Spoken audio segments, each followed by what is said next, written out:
नमस्कार मेरे प्रिय भाइयों एवं बहनों, मैं एस्ट्रोलॉजर श्री संजीत। आज मैं आप सभी भाइयों एवं बहनों का अपने चैनल पे फिर से स्वागत करता हूं एक नए वीडियो के साथ। और वीडियो का जो टॉपिक है बहुत ही महत्वपूर्ण है। आपको टाइटल से ही पता चल गया होगा।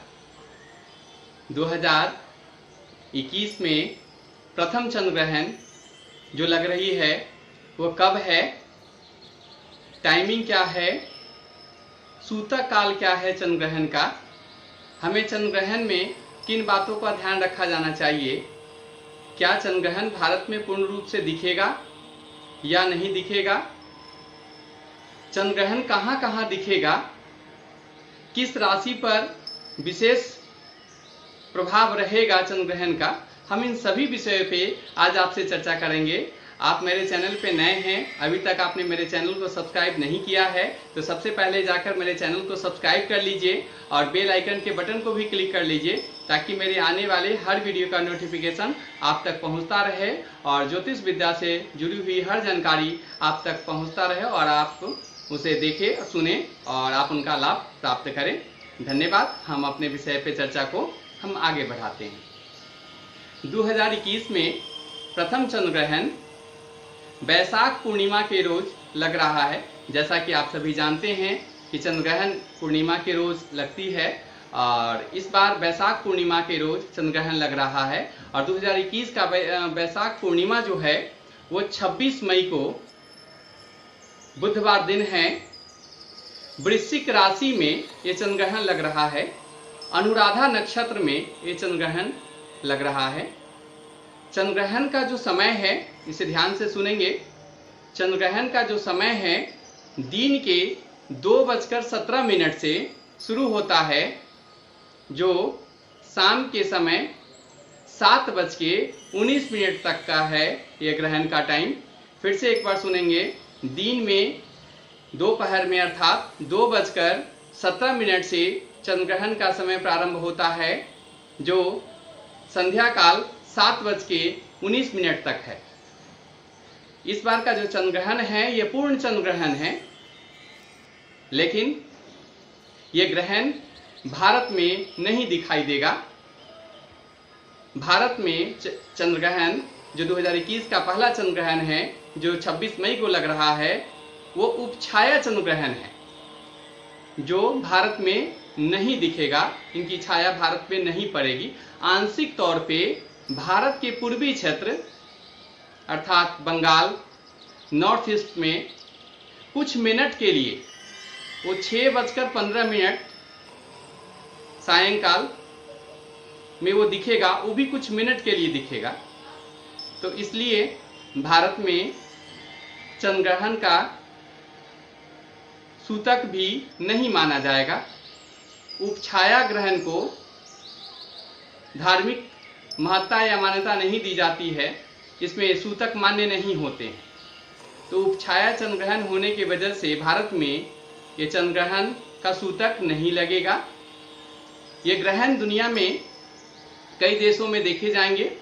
उसमें है अमेरिका, उत्तरी अमेरिका, दक्षिणी अमेरिका, ऑस्ट्रेलिया, पूर्वी एशिया, उत्तरी अफ्रीका में विशेष तौर पर ये ग्रहण देखे जाएंगे। जहाँ पे ग्रहण देखे जाते हैं पूर्ण रूप से, ग्रहण का प्रभाव भी सामान्यतः वहाँ पर बहुत ज़्यादा देखने को मिलता है। तो हम भारतवासी भाग्यशाली हैं कि 2021 के प्रथम चंद्र ग्रहण जो लग रहा है उसका जो प्रभाव है भारत पे बहुत ही कम है, नगण्य मात्र है।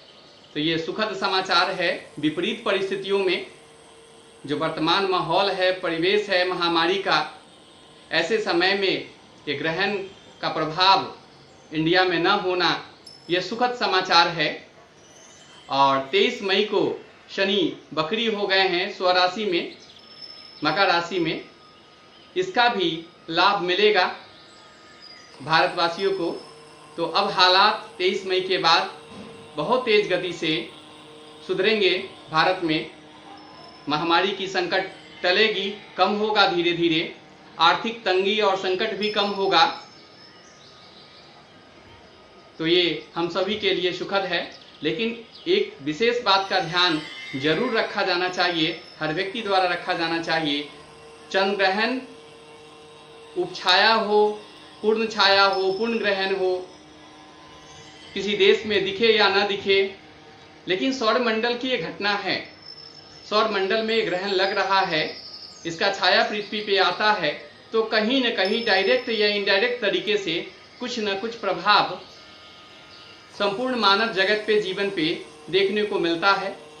तो निश्चित तौर पे चंद्रग्रहण के दिन हर व्यक्ति जो ग्रहण के दिन का जो नियम होता है वो जरूर पालन करने की कोशिश करेंगे।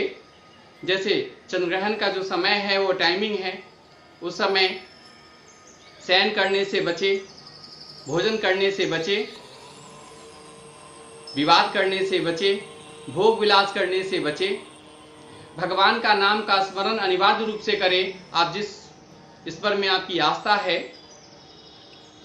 आप गायत्री मंत्र की जाप, महामृत्युंजय मंत्र की जाप, ओम नमः शिवाय की जाप, हनुमान चालीसा की पाठ, ओम नमो भगवते वासुदेवाय नमः की जाप, आप जिस रूप में अपने इष्ट को ध्यान करते हैं उस रूप में निश्चित तौर पर आप ध्यान करिए।